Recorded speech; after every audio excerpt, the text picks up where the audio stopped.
you've gone over this topic a whole bunch, and you're really good at explaining, because it's otherwise it can be really technical, but explaining to people kind of the basics of, what's a carbohydrate, for example, what's a fat, what is fiber. So why don't we start off by just explaining that? What is a macronutrient? What are the types? Why are those important, etc.? Okay, well, macronutrients. Macro means large. So these are things we need large amounts of. And they include what we call the energy-yielding nutrients: fats, proteins, and carbs, carbohydrates. So the standard American diet is really poor for these things. But if you know how to do it, you can get the nutrition you need from these three food groups. Your protein, we need about 50 grams of protein a day. And of course, it depends on your activity level. So it's all based on the calorie burn per day. So if I played basketball today, and so for a day where I'm active like that for a couple of hours, I need about 2,800 calories. For a sedentary day, I need about 1,800. But they base most nutritional analysis on 2,000 calories a day. So basically it breaks down to, ideally, 10% of those calories from fat. What is a fat? Fat is composed of carbon, hydrogen, and oxygen, just three elements. And there's different kinds of fat. There's saturated fat and there's unsaturated fat. Saturated fat actually comes in a couple of categories too. The long chain saturated fat, which we get from animal foods, are the bad ones, because we tend to have those build up on the inside of our veins and capillaries, arteries, causing hardening of the arteries, atherosclerosis, arterial sclerosis.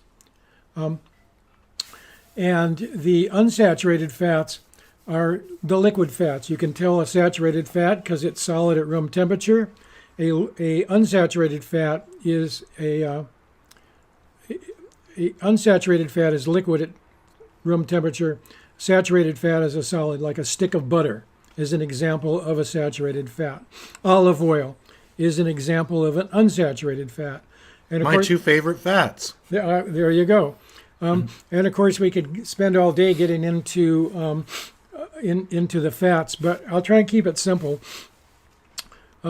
Basically, your saturated fat comes in two categories: long chain and short chain.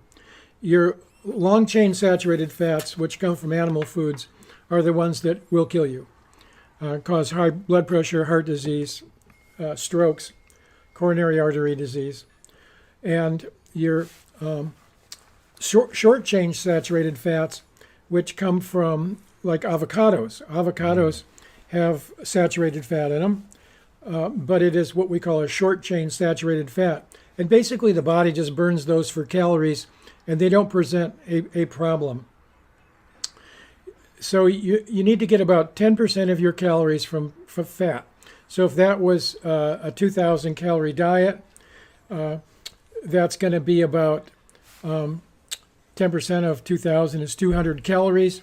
Fats have 4 calories per gram, so that's going to end up being about 22 grams. 4 calories per gram? Fats? 9 calories per gram. Yeah. Sorry. Thanks for correcting me. I'm like, whoa, that's some. So, what are the new fats that are out? Yeah. They're called low cats. No. So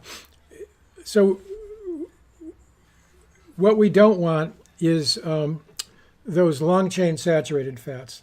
Again, the short chain saturated fats, like we get in avocados, the body just burns for energy, and that's not a problem. So of your 10% of your calories from fats, you only want 10% of those from saturated fats. And so that kind of covers fats. Proteins. Protein Protein. Yeah, protein. people think proteins are king, somehow magical. Well, guess what? Proteins are you get the same number of calories from a gram of protein as you do from a gram of carbohydrate. So people that like try to lose weight by getting on a high protein diet or something, or a low carb diet is a joke, because you get the same number of calories from each, and whatever you don't burn, you wear on your behind or wherever. So we try to keep in bounds there. So your proteins, your ideal protein source actually is from greens. I do plant identification walks, and we come across mustard greens. Mustard grows around here, San Diego. And I tell my students, there's 3 times more protein in mustard greens than there is in roast beef. And they say, what? How can I convince my boyfriend of that? He's a bodybuilder. Mm-hmm. I say, take him to the zoo and stand him in front of the gorilla or the orang. What are they eating? They are eating leaves. And guess what? They are classified as great apes. And guess what we are classified as? Great apes. We are a great ape. And we are leaf eaters by design. So when we talk about the nutrients in a food, we have to equate that with the number of calories we get from that food. It's called nutrient density. So yeah, a serving of roast beef, which is 4 ounces, a quarter pounder, gives you 25 grams of protein, which is half your protein requirement for the day generally, which is 50 grams. But how much is that going to cost you in calories? 425 calories. I like to put that in terms of dollars and cents, which people understand better. Your allowance is $20. That quarter pounder is going to cost you $4.25, which is quite a lot of your allowance on that protein. So it has 25 grams of protein, but 425 calories. Guess what? 100 of those calories are from the protein. What are the other 325 calories from? Saturated fat, which will kill you. A serving of mustard greens, and these are greens in general, only gives you 4 grams of protein. Boy, that's not much. But how much is it going to cost you? 22 cents. Mm-hmm. 22 calories. So if you do the math, grams of protein per calorie, or calories per gram, it actually breaks down to 3 times more protein per calorie from green leafies than from roast beef. So that's a very poor source of protein. And of course it comes bundled with cholesterol, which no plant in the world has any of. That's all animal products.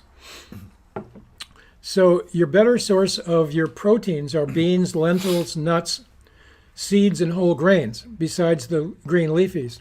And if you are going to eat animals, and a lot of people don't, then you're looking at fish, seafood, and eggs. Well, you want to make sure you don't eat too many eggs, because an egg has as many grams of cholesterol in it as a whole chicken. Because guess what? An egg is a whole chicken. It just hasn't been born yet. So I just had eggs right before I came over here. Well, yeah, eggs are okay. Yeah. But you just don't want to, Well, I had 3 of them, not 2 dozen. Yeah, that's right. So that brings us to carbohydrates. Carbs, yeah. Carbs are made out of exactly the same thing as fat. What? Carbon, hydrogen, and oxygen. In fact, you could call a carbohydrate hydrated carbon. Carbon and water. Carbon and H2O. That's the 3 elements in carbs. They're the same as 3 elements in fat. It's just that the fat molecule is a more complicated molecule, so it stores more energy. So whereas a carb will give you 4 calories per gram, a fat, as we talked about before, gives you 9 calories per gram. And so you want about 40% of your calories coming from carbs. But we need to clarify about carbs because what most Americans eat are the carbs are refined carbs. And people are saying, oh, carbs are bad, carbs are bad. White bread. Yeah, the carbs that Americans eat are bad, right? You know, they're raped grains. Raped, what does that mean? It means refined. You know, refined doesn't mean they're sent to finishing school, you know, walking with a book on their head so they walk nice and straight. It means in the 1950s, they started removing the bran from grains to make it more digestible, supposedly. Well, the bran is what contains the fiber, which is super important for health and nutrition. It also contains your B vitamins. In fact, when they started doing that, people started getting deficiency diseases, beriberi and pellagra, deficiencies of B1 and B3. Alcohol depletes those too. That's correct. And so, you know, people started getting health issues. People started dying. We were losing taxpayers. The government went, oh no, we need taxpayers. So they passed some regulations saying that these companies had to add back in some of these nutrients. Fortified. We call it... Falsified. Yeah, we call it enriched. You can look on the label of things, and I recommend people do that. And what you're going to look at on the nutrition label is the word enriched. Which means depleted, really. Which means raped. Raped. Yeah, which means, you know, my take on that is you get mugged. You know, a enriched mugging is where the mugger takes all your money and gives you bus fare home. Okay, that's your refined grains. But they taste so good and they give us a drug-like effect. Because all you're tasting is sugar, just the starch inside. Besides that, they remove the germ, which is the life of the grain. That's what's going to become the new plant if you let it do that. But they remove the germ because that has your essential fatty acids in there, which have a very short shelf life, your EFAs. So if you leave those in there, then that food is going to go rancid pretty quickly. If you remove those, then Wonder Bread will sit on the shelf for the rest of your life. Because it's Wonder Bread, because I wonder why it hasn't spoiled so yet. That's right. I wonder why it's not spoiling. So that's 51% of our calories come from refined grains. Not my calories. Yeah, we're talking about the standard American diet. 42% of the calories in the standard American diet come from animal foods. Okay? And not typically grass-fed, free-range, more like the antibiotic, hormone, steroid-pumped, totally cruelly treated animal products. And fed genetically modified, commercially grown grains. Inflammatory, omega-6, 9 stuff, combos. So the problem with your meat is that, yeah, as Matt said, they're pumped full of antibiotics, growth hormones, and they're full of saturated fat and cholesterol, and not great really. Whereas if you get wild caught salmon, for example. Wild caught salmon, I just have some in the fridge right now. Nice. So your animal foods in general are poison, just to put it quite bluntly. You mean McDonald's doesn't have healthy meat in them? What McDonald's is loaded with is fat. And the reason they put fat in foods is that, this is a 411 here, fats carry flavor to the taste buds. So the more fat a food has in it, it doesn't taste better, it makes you able to taste it better. So you're not going to eat a stick of butter. Heck no. But are you going to eat your toast without butter on it? No, it's called dry toast. It doesn't taste like anything. You put butter on it, all of a sudden you get the flavor. And so McDonald's and all your fast foods are full of fat. because you taste them better. And all the snacks Willow likes the most, like goldfish and chocolate chip muffins and stuff like that. Yeah, the problem with those kind of snack foods is there's a kind of fat in there that's really, really, really bad, and it's called trans fat. Now, it was only a few years ago that they started making it illegal to sell this stuff without putting that there's trans fat on the nutritional label. Unfortunately, to get that legislation passed, the lobbyers, lobbied so heavy for that to get that passed, they had to make it so that if it had less than a half a gram of trans fat per serving, they could put 0. Wow.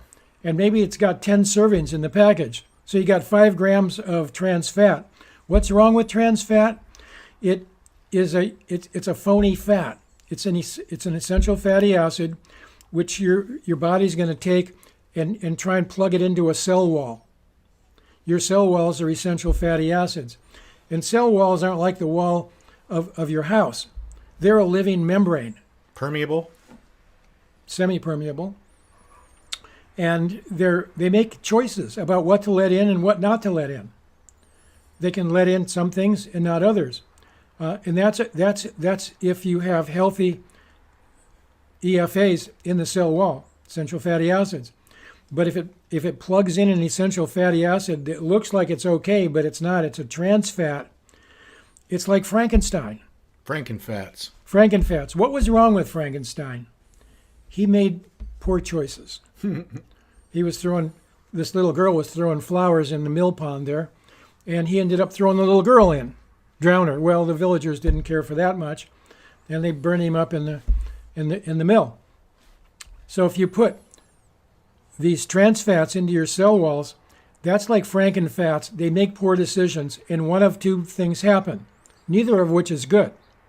One, it lets in everything. Cell dies.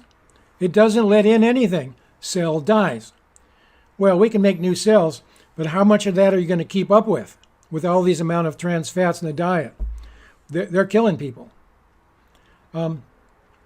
So we do need some fat for sure. But what is fat used for in the body? Well, as I was saying, cell walls. We also get calories, energy from fats, but we need fats also to absorb our fat-soluble vitamins, which are your vitamin K, E, D, and A. We need fats to help absorb those. Okay, so those are your pretty much macronutrients: proteins, fats, and carbs. All right? And again, you don't want refined carbs. You want whole grains. And ideally, sprouted whole grains. So what's the difference? Well, a grain has a lot of starch in the middle of it. That, like an egg, has a bunch of that white, which is the protein, which is going to turn into the chicken. And of course, the yellow of the egg is like the germ of a grain. So if you're eating carbs and you're eating grains, you want to eat whole grains, but even better is sprouted whole grains. So we buy bread at the health food store, and we buy sprouted. So what's the difference? The grain has a bunch of starch in it that's going to become the plant as it sprouts and develops. Once you sprout it, most of that starch in there, which are calories, converts to fiber. And so you get less calories. Oh no, that's good, because you're going to get more nutrient per calorie that way. It's going to be a higher nutrient density. And guess what? Fiber is one of the most efficient elements of the standard American diet. There's something called RDA. That's the old word for it, but we'll use it because that's what people use. It's actually something a little bit different now. But it's recommended daily allowance. And for example, the RDA for vitamin C is 60 milligrams per day. Well, that's not the ideal amount. I took 2 grams of that today, 2,000 milligrams. And if I'm fighting off a cold or a flu or something, I'll take 8 grams a day. But if you get 60 milligrams, then you won't get scurvy. And that's what RDA means. It's the minimum amount of that nutrient required to prevent deficiency disease.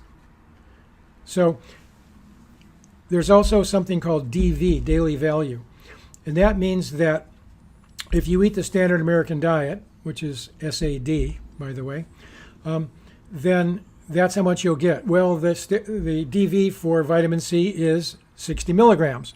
And of course, it's not that for everybody, but who do you know that has had scurvy? Nobody.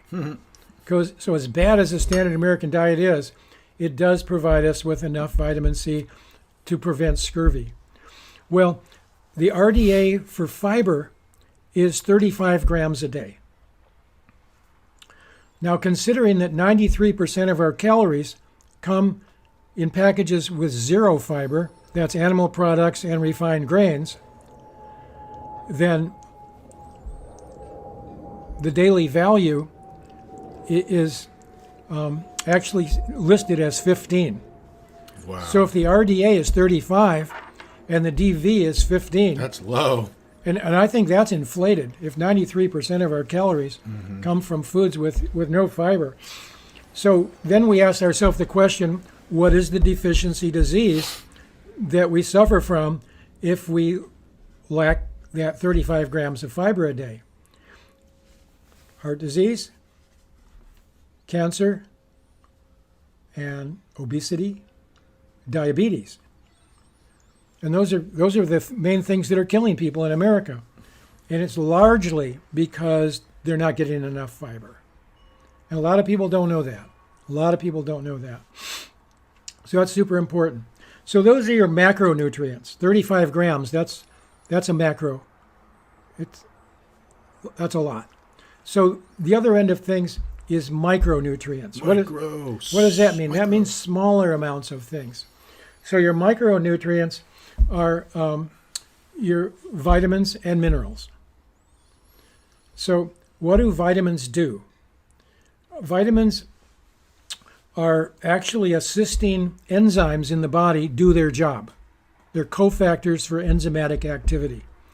And your water-soluble vitamins are folate or folic acid, which is B9, and your other B vitamins, vitamin C, and those are your water-soluble micronutrients. Your fat-soluble vitamins are your A, D, E, and K. These are things that we only need little bits of, small amounts of. So that drink that I had at the beginning of this, the Sunrise, that was all the vitamin B, the B vitamins, vitamin C, and they call it Sunrise because it's meant to be drank in the morning, and it has all water soluble. Then the evening one, Sunset's the fat soluble, the vitamin A, the vitamin D. I don't think they put K in it, and even the omega-3s. Okay, I'll shut up. That's all right. So, yeah, in the morning, the reason we're going to have it in the morning with breakfast, we're breaking our fast. We haven't eaten for probably 12 hours. You maybe ate your dinner at 7 o'clock in the evening. You're going to have your breakfast at 7 in the morning. Half your day you haven't had food. That's a fast. You're going to break that with what? Ideally, fruit. And fruits basically got your water-soluble vitamins in it, and it's mostly watery, doesn't have a lot of fat in it. So this is a good time to take your water-soluble vitamins, your B vitamins and your vitamin C. In the evening is when we want to take our fat-soluble vitamins, because we're going to probably have some fish or some poultry or something that has more fat in it. So the minerals also break down into macro minerals, micro minerals, and trace minerals. Your macro minerals are things like calcium and potassium. For example, I take a supplement of calcium that's 500, and it's bundled with magnesium, actually, which is 250 milligrams, CalMag, because they help absorb each other. But 500 milligrams, that's a half a gram. That's a lot in the terms of the minerals. So those are considered macro minerals: calcium, potassium, phosphorus, magnesium, and some others. Your micro minerals are things that you need much less of, smaller amounts of. And then you've got your trace minerals. Would chromium, selenium, those be micro minerals? Trace. Trace. Yeah. Gotcha. Okay, sorry, keep going. That's okay. So, so Matt asked about the standard American diet in general. Mm-hmm. Well, there's something called a dietary quality index, and it's basically between 1 and 100. So, if you can imagine, those 93% of our calories, for example, that come from refined grains and animal foods. If we go back just one step to nutrient density, like we did with figuring out the protein per gram for mustard greens and roast beef, the nutrient density of that 93% of the calories in the standard American diet is about 15. Jeez. That's not 15 out of 100. That's 15 out of 1,000. Okay? What's the gold standard? Yeah. What's the gold standard? Kale, bok choy, even cabbage has a nutrient density of 650. Okay? Lettuce even has, romaine has a nutrient density of a couple of hundred. People think lettuce doesn't have any nutrient density, no nutritional benefit. What doesn't have a nutritional benefit is the standard American diet. 15 out of 1,000, that'd be like if you took a test in school and you got 1.5 out of 100. What would they have to give you as a grade? An F minus. Yeah, there's not enough minuses to define it. No. So this thing about the dietary quality index, out of 100 DQI, they've established this for the standard American diet, and this is out of 100, and I think this is inflated as well. It's 11. And again, if you got 11 out of 100 on a test, that would most like, 60 is a D. Mm-hmm. Below 60 is an F. How far below 60 is 11? That's crazy. And the real problem with this is that what's also dramatically missing in the standard American diet are enzymes. Okay, what are enzymes? Enzymes are protein, which are the workforce in the body. Whatever gets done in the body gets done by enzymes. They're busy little proteins. And that 93% of our calories coming from refined grains and animal foods, how many enzymes are in there? Well, enzymes are destroyed at 130 degrees completely. They start getting destroyed at 110, but at 130, flatline. So some people say, oh, I didn't cook my broccoli. I just lightly steamed it. Well, guess what? Steam is 212 degrees Fahrenheit. And I ask them, can you take that broccoli out of the pan with your fingers? Out of your steamer with your fingers? That's like, oh no, that would burn. Yeah, well, there's no enzymes that are active in there. How many enzymes are there going to be in animal food? How much of that do you eat raw? Mostly zero. So there's 93% of your calories that don't even have any enzymes in it. So we are totally enzyme deficient. How does that impact us? The organ that produces our enzymes is the pancreas. Okay, Dr. Edward Howells did the research on enzymes, 40 years of research. He wrote a definitive book on it. And basically what he did is he got a grant from the government to do this research. And they did autopsies on people that died, obviously. And they compared people that ate mostly raw food with people that ate mostly cooked food. And what they found was that people that ate predominantly cooked food, their pancreas weights were 40% higher than those that ate raw food. So that's not a buff pancreas that's been working out. That's a swollen, exhausted organ trying to do the impossible. Hypertrophied.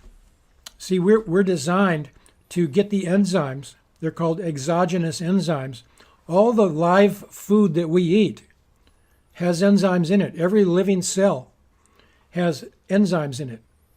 But when you kill that cell, so do you kill the enzyme when you cook it.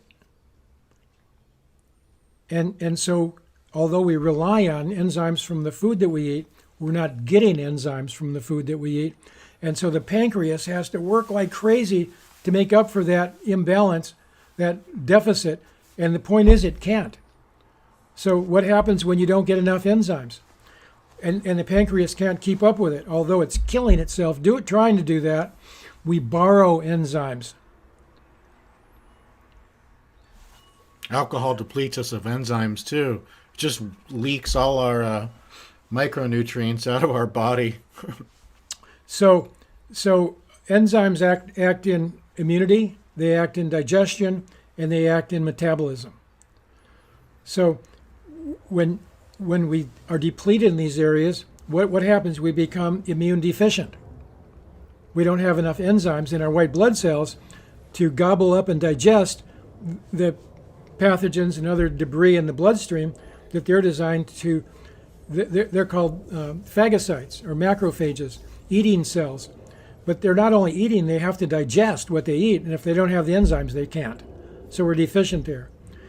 And our immunity becomes deficient. Also, our digestion becomes impaired because we rely on the enzymes in the food to help digest itself. But when we destroy all those, we have to provide those extra enzymes. And we don't have enough to do that. And then metabolic enzymes, all the things that get built, all the things that get operated, and all the things that get broken back apart when they're done, that's all done with enzymes. That's called metabolism. Metabolic and catabolic, build up, maintain, and break down. So what happens when we don't have enough metabolic enzymes? Your metabolism slows down. Low energy, low mood. And you get fat because you're not burning as many calories.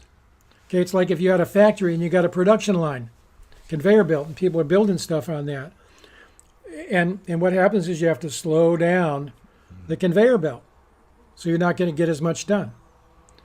So it's the standard American diet is killing us in a number of ways, but we can avoid that by becoming educated, start eating more nutrient-dense foods, start eating more raw foods, which we're designed to eat, more green leafy vegetables. I haven't eaten a four-legged animal, except minor amounts, for 50 years. I'm 77 years old. I play basketball today. Okay? I play the drums. I play drums in a band with Matt. And I have an active lifestyle. I feel great. So, anything else we need to talk about? No, that's beautiful. You very deep too. People should probably listen to this a few times because I was learning a bunch of new things. Following this episode, I'm going to be interviewing Chris Ingen, who is the founder of nutritionforrecovery.com. And so we're gonna go deep into specific protocols. Now that you gave us the fundamentals of macronutrients, micronutrients, the I wanted to call one of them mega minerals. Macro, micro, and trace minerals. I want a mega mineral. For me, magnesium's my mega mineral. We talked about enzymes, vitamins, minerals, omegas, standard American diet. So with her episode, we're going to go really into customized nutrition plans and also micronutrients like amino acids, enzymes, vitamins, and minerals, fish oils, and other omega-3s for addiction recovery. So, Dad, thanks so much. Where can people find you? Where can people get some of these nutritional products we had? Where's the best place to learn more? And I know you've got some rad blog articles you've written lately, and we're going to put this on your YouTube too, Self Heal. You could subscribe to the Self Heal School YouTube channel, which we're growing on there. But yeah, where can people find you? What's going on with classes, etc.? Well, we have my partner Jane and I have our own school here in San Diego. It's been operating since 1985. I was only 6. He was only 6. He was a young lad. and we're here in San Diego. And you can find us at selfhealschool.com, selfheal school.com. And we have our classes listed on there. As Matt said, I have a blog on there with a bunch of articles I've written. In the early 90s, I had my own column in Living Better magazine called Herb Talk. So all those articles are up there, but I've written a bunch of articles since. And you have a nutrition course too, right? Like a kind of nutrition fundamentals. What is that, a 6-week class or something? There's 2 of them, actually. We have Holistic Nutrition 1 and Holistic Nutrition 2. And those will be offered after the first of the year. And yeah, it's nuts and bolts, some of the things I talked about today, but some of the things that I didn't cover, like antioxidants, which are super important. And that juice Matt was talking about with the Kyani Sunrise, based on the wild Alaskan blueberry, blueberries have their antioxidant values about 4,000. The wild Alaskan blueberry has an antioxidant value of about 24,000. That's anthocyanins, right? Water-soluble phytochemical? Absolutely. And in that Sunrise, it's married with a bunch of other superfood concentrates. The antioxidant value of that is actually 118,000.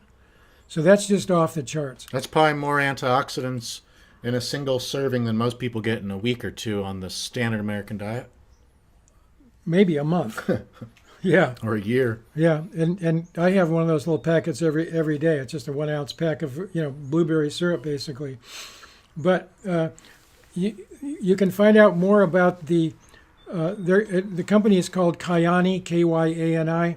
My customer website is johnfinch.kyani.com, Kyani, and you can see about some of our superfood concentrates and other products there.